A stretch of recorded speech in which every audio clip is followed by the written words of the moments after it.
Bismillah ar-Rahman ar-Rahim, Surah Yunus, chapter 10, and we will cover verses 39 to 43. Criterion to approach the Quran. The verse 39 is quite interesting, and I'll go through some more detail. These are the references, and this is our contact. Recap so far. Through the Quran, we acquire knowledge of the system of Deen and its finer details which aid in understanding Rububiyyat and the universe. Wahi was sent to mankind through the medium of the messengers of Allah, all of whom were human beings. The universe was created in 6 stages, and the earth was made suitable for the sustenance of man who possesses choice and intent. The law of requital was put in place so that each and every deed of man manifests its outcome. So what we covered was that there is a specific, very precise purpose of human creation, and that is the way we should look at our own creation and the creation of the universe around us. Time was created through the alternation of day and night to make man aware of his finite physical existence in this world. Mankind is one brotherhood, and the aim of the Quran is to bring all of humanity together after removing their differences. And this bringing together has to be through human efforts. It's not going to happen automatically. While treading on the path of Deen, results take time to manifest their outcomes. Hence, there is a need to remain steadfast and display patience. This is very important because if we lose patience, then we harm ourselves because we give up our aim and go astray. Eimaan and solid deeds have a higher scale in terms of contributing to the development of the human self. Humans need Quranic guidance as only Allah can provide this guidance.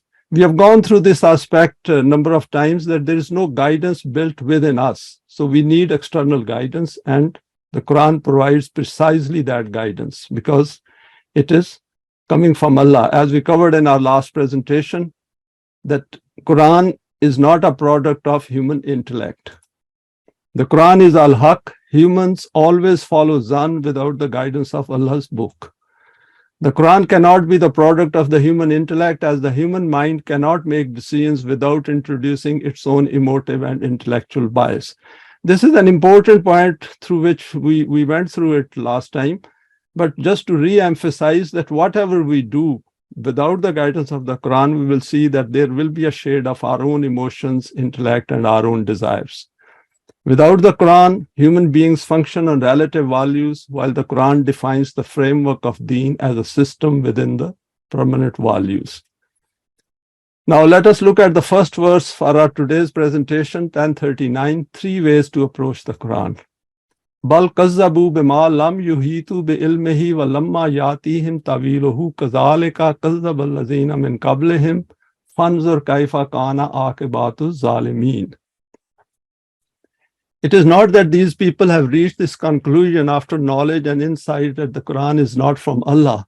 The fact is this, that they do not adopt the correct technique in order to comprehend the truth of the Quran and to evaluate it. If you remember, the verse before that was saying that, can you produce something like the Quran? In order to understand the Quran, the technique is this, that the level of human knowledge should be so high that it can encompass its realities, or the Quran presents a practical system whose physical outcomes become the proof of the claims of its own truth, of its truth. For this, it is necessary that man should wait for this, that system becomes shaped and its outcomes appear before us. Because for any system to evolve and then get established through human hands, it has to go through certain stages. It has a transitionary phase before it achieves the ultimate shape. If someone does not wish to do this, then at least he should study the historical evidences and then see that the nations which falsified these principles and adopted rebelliousness, what was their end. So Quran presents history as a proof that how human beings behaved in the past, and we should look at that and see that what values they followed which resulted in their demise. Now, neither the state of their knowledge is so high, nor do they try to raise it, nor do they wait for this, that the results of its system should appear before them so that they could evaluate it. They just keep denying it and do not bother to see this much, that the people who adopted such a path before them, what was their end? Meaning of the root zulm. The fundamental meaning is to interfere in the ownership of another person exceeding the limit. It also means reduce something. It also means to not leave something at the particular place where it is meant to be, whether by decreasing or increasing it, or by not moving it away at the correct time and from its original place. It's a very powerful word which has a lot of negative connotations. Ibn Faris has stated that it means darkness, displacing something by exceeding the limit. I've noted down some applications here: snatching something away from someone by force, those people who suppress others' rights. From this aspect, Zalim is the one who diminishes the rights of humanity, does not pay dues to others. When land is dug at a place where it should not have been dug. The disappearance of light, i.e., where there should be light, there is no light. And this is another very important point, that where there should be education for the children, and if we do not provide education to those children across the world, then that is zulm. Zalimin, lawless people, going beyond limits, usurping others' properties, depriving others of their rights, not paying full dues to others, exploiting the hard work of others, doing injustice to others, not developing their own selves. Because if they do not develop their own self, they do zulm on themselves, and as a result, they do zulm to others as well. Those who exceed the limits laid down by Allah are included in this category. We need to focus on the mentality behind all this. Now, some further points. The rights are those which are defined by the Quran. The opposite of zulm is also hasna. Husn is the name for best proportion and balance. Nur has also appeared as opposite of zulmat. Nur is used in the singular form, while zulmat is in the plural form, meaning darknesses are numerous. Wherever there is zulm in the world, whatever its form may be, elimination of this zulm and replacing it with the system of adl and ihsan is the aim of the teaching of the Quran. That is, this should be the aim of mu'mineen who have come to the Quran and want to follow its path. Now, over here, what I've done is I have gone over the verse 14:1, which we have covered previously, and over here there is a mention of Nur and Zulmat. What are the darknesses of human life? All those are darknesses which cause problems in our world individually and collectively. At a fundamental level, these create fear and grief, and as pointed out by the Quran, this leads to the shedding of blood and creates imbalances. An imbalanced society can never free itself from fear and grief, and we can see fear and huzn all over the world. It is so thick that one can feel it. This means wherever there are problems created by the human intellect, we need to look at the darkness operating behind this decision making. We should then refer to the Quran and see what does Allah state about this. We will witness that there will always be an answer provided about these human failings by the Quran. And this is amazing in the Quran. If we are looking for the solutions to human problems which human psyche has created around us, we will start seeing all those aspects in the Quran. The Quran will never fail us if we approach it with an open mind, genuinely looking for an answer. One darkness is that we live life without fully appreciating the existence and functioning of the law of requital. As a result, we cannot even extract the best out of our physical life. Now, this is an important point because the moment we recognize the existence of law of requital in our life and we start living our life by holding ourselves accountable, our consciousness level goes higher than the time when we were not aware of it. So that is the point I'm trying to make over here. This life is spent in pursuit of those material successes which cannot alone give us that self which we need in the life of the hereafter. With each passing day, we lose invaluable time from our life and keep reaching closer to our demise with nothing to show for it. Can there be a greater loss than this? And the Quran says, Zalika huwal khusranul mubin. Being divided in our minds leads to loss of our life. Next is, a second darkness is not being fully cognizant of the existence of fear and grief in the world and its direct and indirect impact on both our individual and collective life. Because if we are all the time uncertain and fearful and in a state of some kind of a huzn, then we cannot bring out our best. Our potentials will be diminished, inhibited, because there is a subconscious which will be dragging us down. And we can test it in our life, because now, since we have come to the Quran and we are more cognizant of our own consciousness, we should try to figure it out ourselves. Due to this, we become unwitting victims to these, which then affect our psyche and diminish our ability to employ our latent potentials in order to exhibit their light in both our personal lives and in the world. Another darkness is ignorance about the presence of a self within us and its latent potentials, which can only develop when we work to eliminate our darknesses using the light of the permanent values and the divine attributes. Now, further analysis of this verse 1039. The world in which we live has made significant progress outside the guidance of Wahi, i.e., there are numerous thinkers, philosophers, scientists, psychologists, psychiatrists, religious scholars of all religions, etc., exploring various aspects of human cognitive makeup, problems created by human beings individually as well as collectively. And if we look at YouTube, we can come across so many presentations on various aspects of human consciousness, for example. One of the most explored topics of interest is the conundrum of human consciousness, i.e., trying to know the source of it within our cognitive makeup and to figure out the mechanism of metacognitive manifestations of our brain. And this is very interesting because all of them are looking at the consciousness without looking at the purpose of giving us consciousness, or for the purpose of why do we possess it in the first place? Why do we make choices? And why there is a death? And these are the kind of issues to which only Quran can draw our attention. When human beings are focused fully on their physical existence, even those who are well off but do not bring into their minds the possibility of the existence of the life of the hereafter. And this is very important, that hereafter exists. We have gone through it previously, that hereafter exists. If it exists and we do not take into account, our consciousness will be different from those who think that there is a hereafter and then they live their life according to the values of the Quran as if hereafter exists. They're not going to look at the higher purpose of human creation and the issue of the development of the self. If self as an entity does not even come into this equation, then essentially in the words of the Quran, Ulaika humul fasikun. And we know about fasik, that the one gone outside the pattern put forward by the Quran.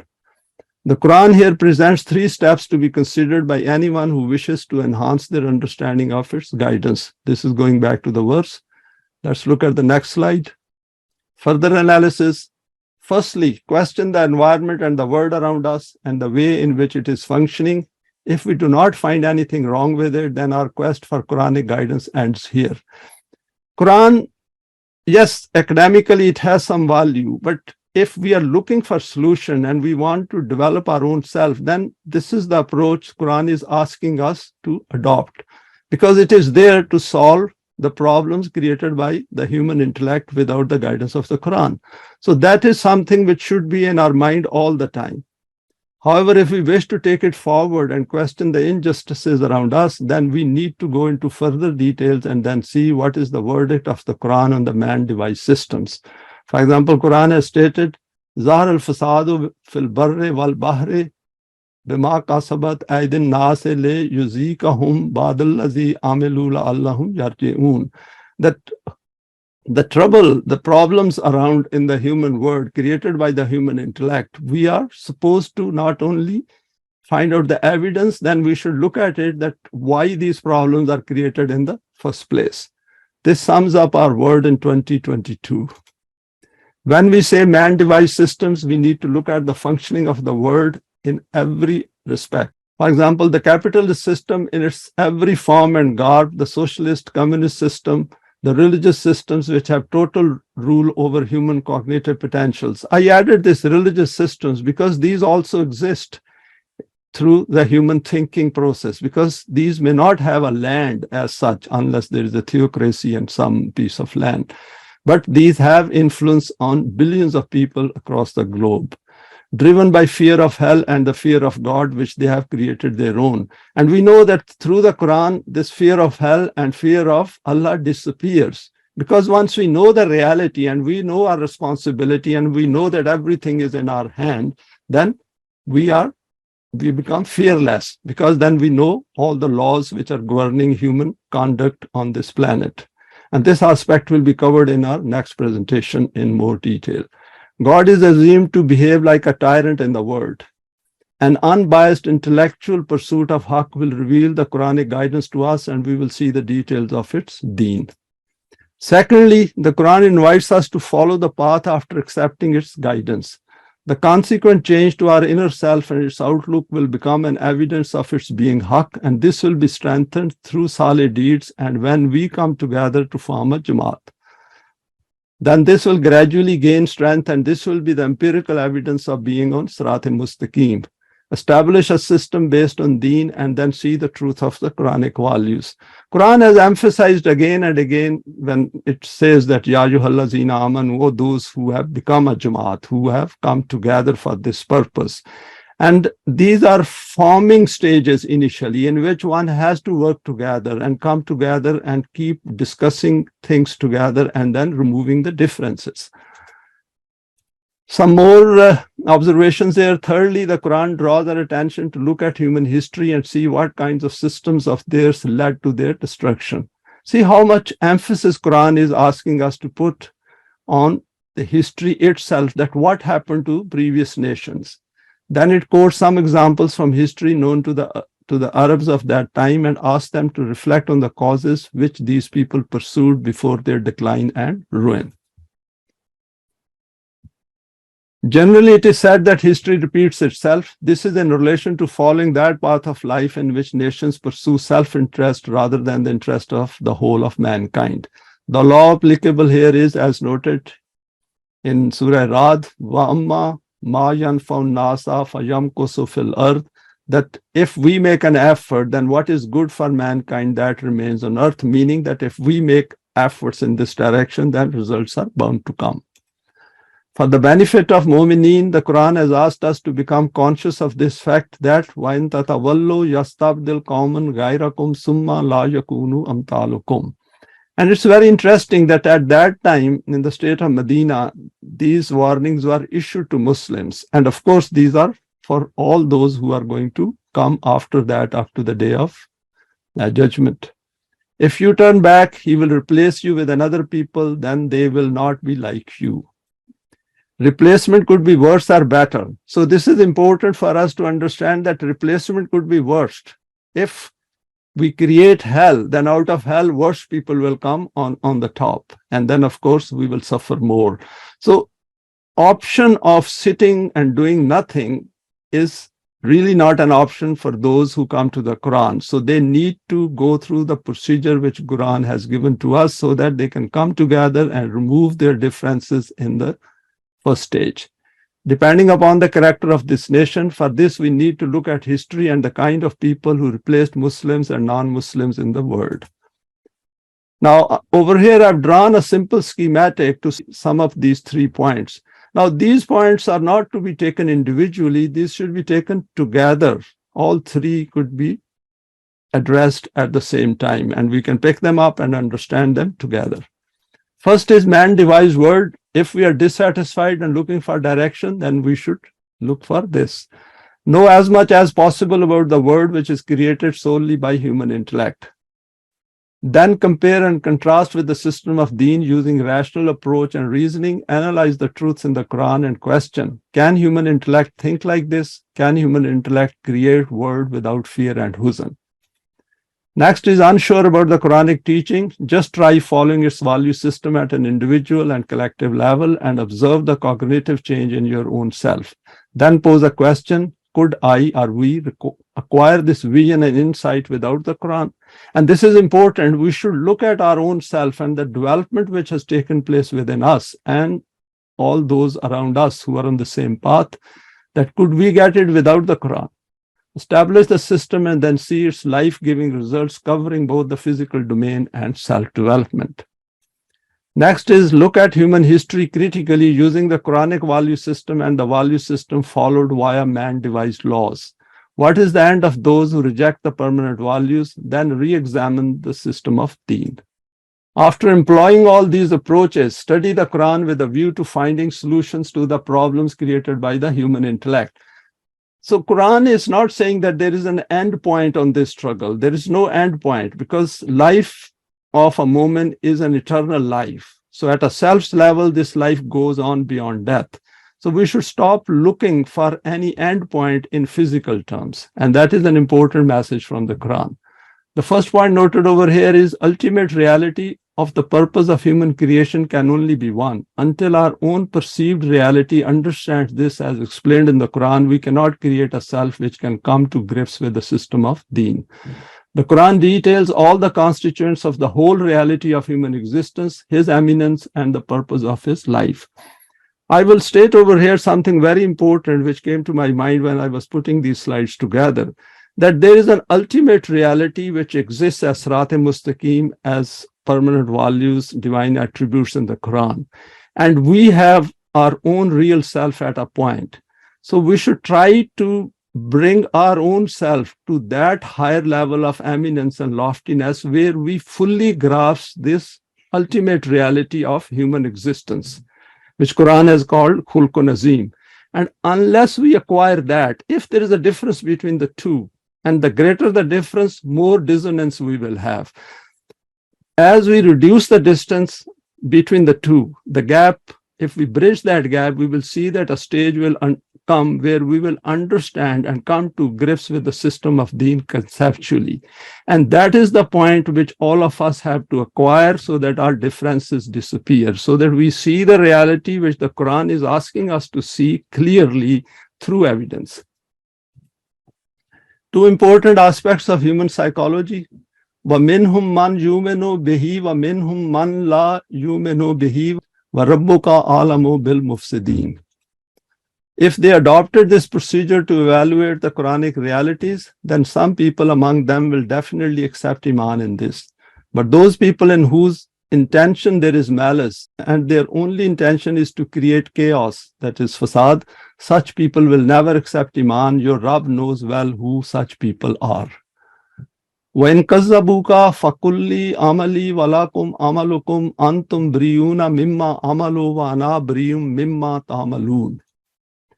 After this, if these people falsify you and say that you are just giving us warnings for nothing, that the outcome of our path will be ruin and that your system will be a success, then let them know that I do not argue with you. Very important. No need to argue. If one is on a path of haqq, just give the message and move on, because in the end, we waste a lot of effort. And you carry on working as per your program and let me work according to my program. The outcome of your program will appear before you. I will not be responsible for this. The outcome of my program will appear before me. No responsibility for this will be upon you. The matter will become clear. Now over here, what I've done is I thought to share some of the salient meanings of fasad. The root is given there, used for something which has slowed down, not remaining in its original balanced state. It is opposite of salah. Salah means to be in an established and balanced state. Hence, fasad will mean the distortion of balance, creation of disorder. Some applications: destruction of crops and cattle is called fasad. Not providing according to measure, not giving appropriate recompense for work, creating economic imbalances, suppressing the rights of people, all is under fasad. Creating chaos in a salih system, disturbing the correct order of things. So human beings are doing a lot of fasad on this planet because there is an order in the outer world. It is creating imbalances in society, whatever may be the shape or form. People who are intoxicated by wealth and power do this. Committing a crime. Malaika had stated at the time of the creation of Adam that he will create fasad and shed blood. We have gone through this aspect previously as well, that our default position of human beings without guidance is creating fasad on the face of the earth. Going against the guidance of Allah, as this always creates chaos in the world. Some people do respond to the guidance. Understanding the human psyche helps treading on this path.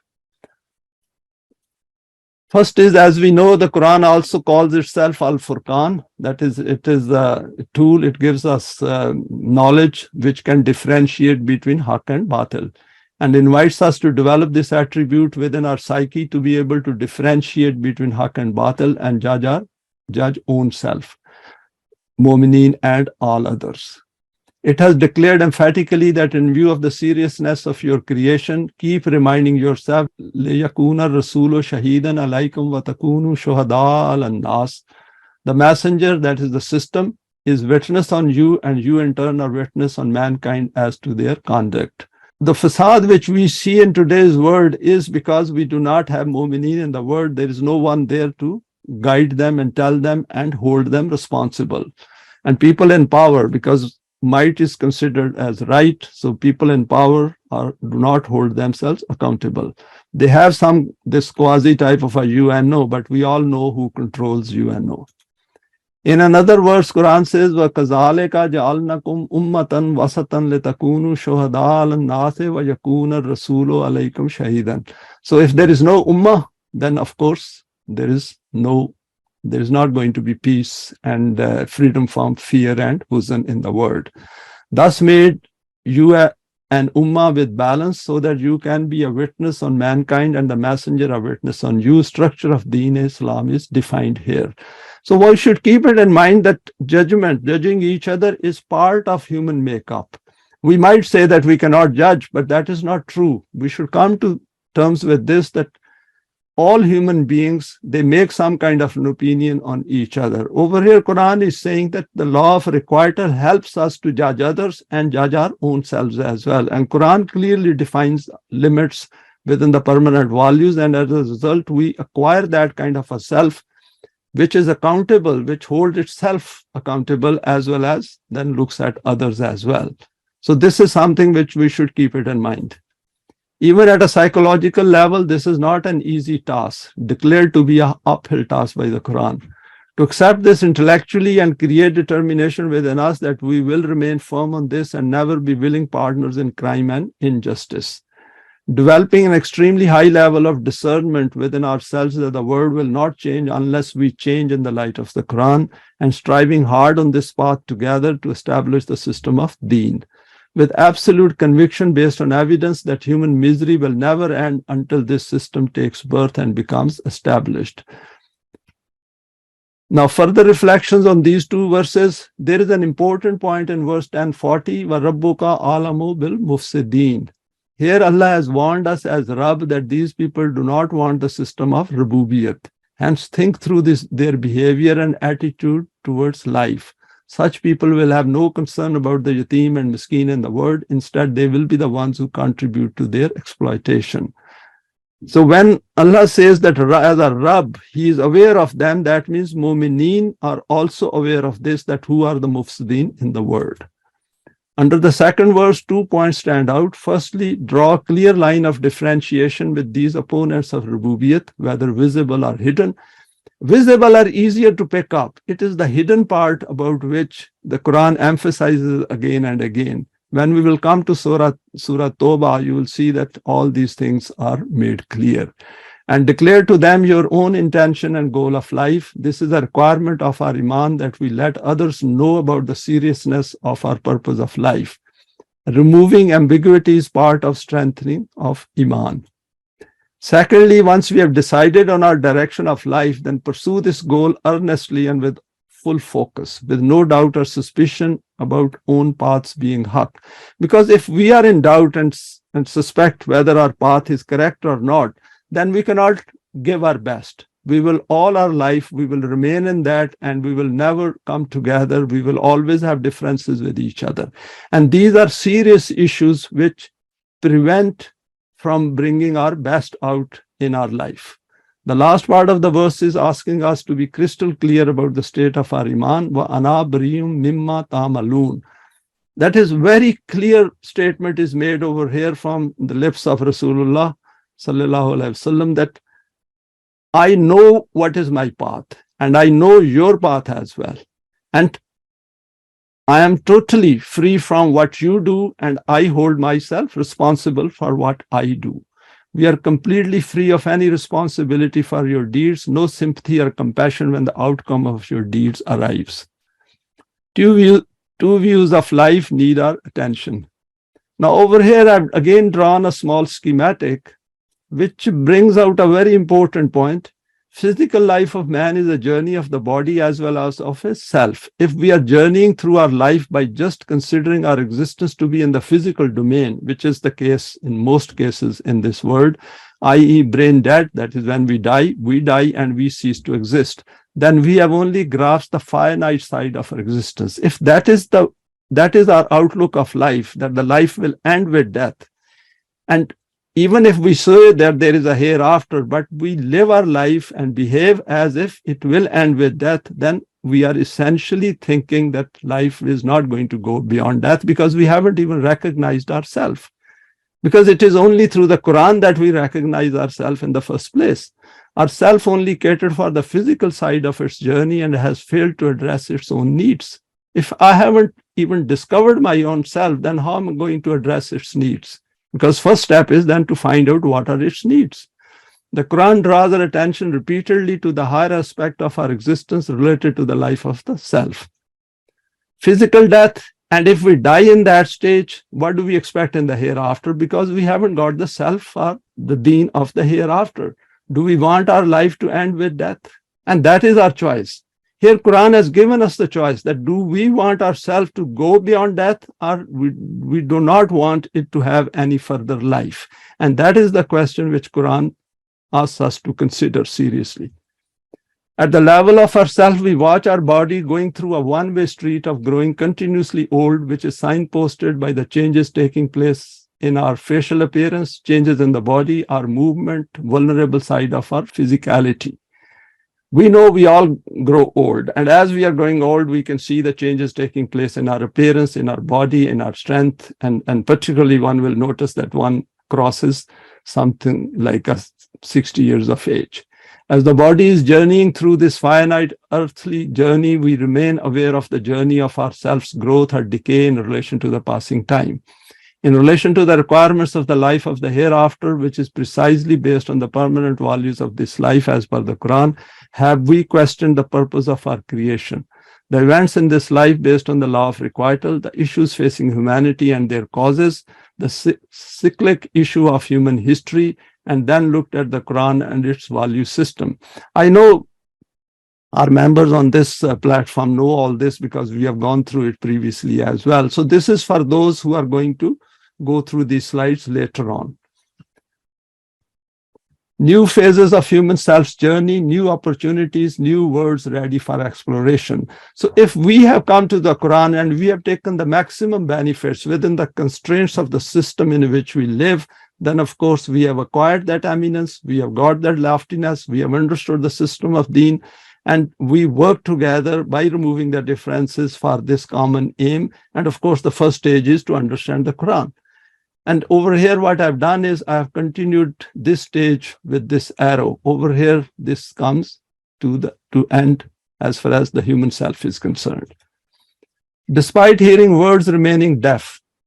Now, this is another very interesting verse over here. وَمِنْهُمْ مَنْ يَسْتَمِعُونَ عَلَيْكَ فَأَنْتَ تُسْمِعُ الصُّمَّ وَلَوْ كَانُوا لَا يَعْقِلُونَ. There are such people among them who come and sit with you, appearing to be listening to you very attentively, whereas in fact they are merely hearing, their mind is somewhere else. Just reflect that how can you make these deaf ones listen who do not make use of their intellect and reasoning? Hence, to keep repeating Quranic words without understanding or to keep hearing these cannot provide any benefit. What I've done is, this verse was quoted within the Mafhum al-Quran. So what I've done is I'll share this verse as well, 47:16. Our desires have an impact on the development of ourself. I'll not go through the verse, but important over here is that Taba Allahu ala qulubihim wa tabau ahwahum. That since they are following their base desires, as a result, their hearts become sealed. Among these opponents, such people also are present who come and sit in your meeting, and it appears that they are listening to your explications. But when they leave the meetings, they acquire from those people who have some understanding of the book of Allah. What did he say just now? That is the messenger of Allah. Obviously, they were not listening. It is not that these things of the Quran do not fall into their comprehension. Instead, they do not wish to listen to the Quran and do not wish to follow it. They merely obey their vested interests and desires, and these are the barriers. And this is what we have to guard against, that what is stopping us from coming to the Quran, or if we have come to the Quran, not looking at the solution to the problems created by the human intellect. And those people who reach this state, their condition becomes such that their potential to reason and reflect disappears. Life is about making choices. The Quran has commented on this aspect in many places, drawing our attention to this human trait. For example, Summun, Bukmun, Umyun, Fahum, La Yarji'un, right at the beginning of Surah Al-Baqarah.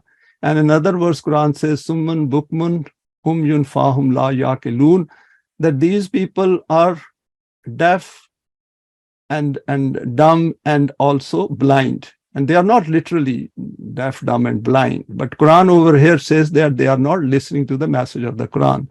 This is not a physical ailment, but are issues of the human psyche, i.e. becoming deaf, dumb, and blind due to lack of application of intellect and reasoning. Why do people do it? There is more than one reason for this. People follow their beliefs because these define their sense of being. Because if something is defining me before coming to the Quran and I'm not willing to give up that sense of identity, then how I'm going to acquire the sense of identity which Quran is asking me to acquire? And that is the problem we people have. And I also experience it. And we have to give up our own sense of identity, which was non-Quranic, and then acquire a new identity. These beliefs are never questioned and never analyzed in terms of their influence on the human psyche. And these two cannot be mixed as well. And that is what La ilaha illallah means, that we have to give up all our previous gods before coming to Allah. These become so embedded in the human self that despite the presenting evidence of their being wrong, these people are unwilling to give these up. For example, the issue of human accountability and blanket forgiveness by God. Because in the religious world, life is very easy. We can live this world by conforming to the capitalist system and whatever wrongs are here. And if we are the beneficiary of this system, why should I give it up? And I've got an assurance of forgiveness and intercession from the concept of God I have. And I don't think there is any human accountability because God forgives everything. So these kind of concepts prevent us from coming to the Quran, or even if we are reading it and going through it, we do not understand the finer aspects of the human accountability. At the mere thought of giving these up, they literally feel like committing suicide. And we need to be aware of this. And this burning alive of people or lynching them is part of this mentality. And this is very important, that people who want to punish others and burn them alive and these all blasphemy laws and all that nonsense is because of this mentality at a very fundamental level. Because such people are living a life at a highly charged emotive state. And we should understand it, those who have come to the Quran. One thing we need to keep reminding ourselves about is that each one of us who has dedicated his life to this cause is a very rare and valuable entity. So we should not get frustrated. And this is part of the development of ourself, that all these things should be removed from our own cognitive makeup. It is after years of striving on this path that we have gained this understanding, and we should remain fully aware of this aspect. And we should value it. And we can only value it by interacting as well as by going through the Quran and by understanding the world around us. Material benefits prevent search for haqq. Another reason is that even if people somehow see the futility of the path of their thinking, which is obviously wrong, they do not wish to give it up, as they see the loss of all those short-term benefits associated with their wrong path of life. They do not see any benefit in changing their outlook because they do not see any direct link with the system of deen. Hence, why should they venture on this so-called Sirat-e-Mustaqim? A lot of time if we ask the people, and I have done that, and they say, why should I be the one to start it? Yes, you become successful, then we will come and join you. For this, they satisfy themselves with all kinds of false interpretations. That is ahadith, and Bible is the biggest set of ahadith which was put together a couple of thousand years ago. provide route to fulfilling every kind of false presumption in life. This can be evaluated with a little effort so that we do not become deceived by them and waste valuable time of our life on this path. We need to remember that such people's self has zero weight in the balance of Allah. Connected with this is another issue of understanding the state of the world in which we live. If people do not feel any need to change, despite complaining about the evils and wrongs of the world around them, it means they do not wish to be part of the striving required to change the system, i.e. no interest in the Quran and its deen. So a lot of time people complain about these things and they are at a very superficial emotive level and they forget about it. But once they are asked to do something, are asked to come to the Quran and discuss it and work for getting Allah's help, then they say no, they put their hands up and move away. Then 43, being aware of the psyche of others is part of developing ourself. وَمِنْهُمْ مَنْ يَنْظُرُ عَلَيْكَ أَفَأَنْتَ تَهْدِي الْأُمْيَ وَلَوْ كَانُوا لَا يُبْصِرُونَ. And there too are those who come and sit in your congregation and keep staring at you as if they are fully attentive. But they are only looking at you, their mind is somewhere else. Just reflect, how can you show the path to such blind people who do not make use of their intellect and reasoning? Over here, another aspect is added, that is, they are looking at you. Previously, they said they are listening to you, but they are not listening. The real deafness and dumbness of the human self, we'll look at this verse. وَإِن تَدْعُوهُمْ إِلَىٰ هُدَايَ لَا يَسْمَعُوا وَتَرَاهُمْ يَنْظُرُونَ عَلَيْكَ وَهُمْ لَا يُبْصِرُونَ. But the state of their blind beliefs is such that despite such perspicuous reasoning, if you invite them to the straight path, they will never listen to you. You will witness that they will be looking towards you, but in fact, they are not looking. Their eyes are apparently towards you, but their hearts are somewhere else. Now, difference between nazar and basar. The Quran has drawn our attention to a commonly observed human behavior in our daily life. For example, we see people in a social gathering talking on any issue and they appear to be listening to each other but will forget the moment they move away. How many of us remember the conversations from the past on such occasions? For example, some of us hold these birthday parties. Just see what kind of a conversation is taking place and how many of them are really listening to each other. And then also see that how serious issues are there any serious issues being discussed over there, or it is just a waste of time? And these are the things which should draw our attention who have come to the Quran. Just notice how many people, when attending social gatherings, have any clear aim in life, for example, to convey the message of the Quran. While making a living in a man-devised system, we need to remain conscious of our valuable passing time. Never waste even one extra minute than necessary. Do reflect after returning home, was it worth it? And this goes on, even if we see this congregation are coming together on marriages and all these functions, and see what kind of a conversation takes place over there. We pay attention to those things which draw our keen interest and we view these to be of some benefit to us. Human beings continuously do cost-benefit analysis in their minds and then decide to go for something from which they are likely to get any benefit. Another point of interest is the difference between nazar and basar. Though the translation of both is seeing, there is a very refined difference between the two. Nazar is when we see, but mind is somewhere else. And the other sight is where together with seeing, our thought is also with it, and this is called basar. Now, finally, what this slide I'm going to show is what is willful blindness. This was actually a lecture by a cardiologist, Asim Malhotra, and he mentioned these 4 points. Of course, he mentioned in a different context, but I thought those were important. So what I've done is I put down some explanation of these. Turning a blind eye to clear facts. Why do humans do this?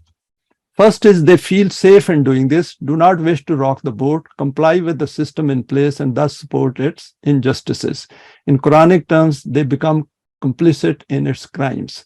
And this is important. A lot of times we become part of the system despite knowing that something is not adding up. There are problems over here, but we still do it for immediate benefits rather than looking at it in a longer term. And hereafter, of course, never comes into people's mind. They wish to avoid conflict, short-term benefit over long-term loss. they reduce their anxiety, because if they stand up, they challenge it. They say, wait a minute, you are doing wrong. I don't like it. But if they conform and keep quiet, then it will reduce their anxiety. It will not, they don't have to challenge it. This is an interesting side of human psyche. Of course, standing up for truth is considered to be a value with most people, but why should I stand up for truth is the norm.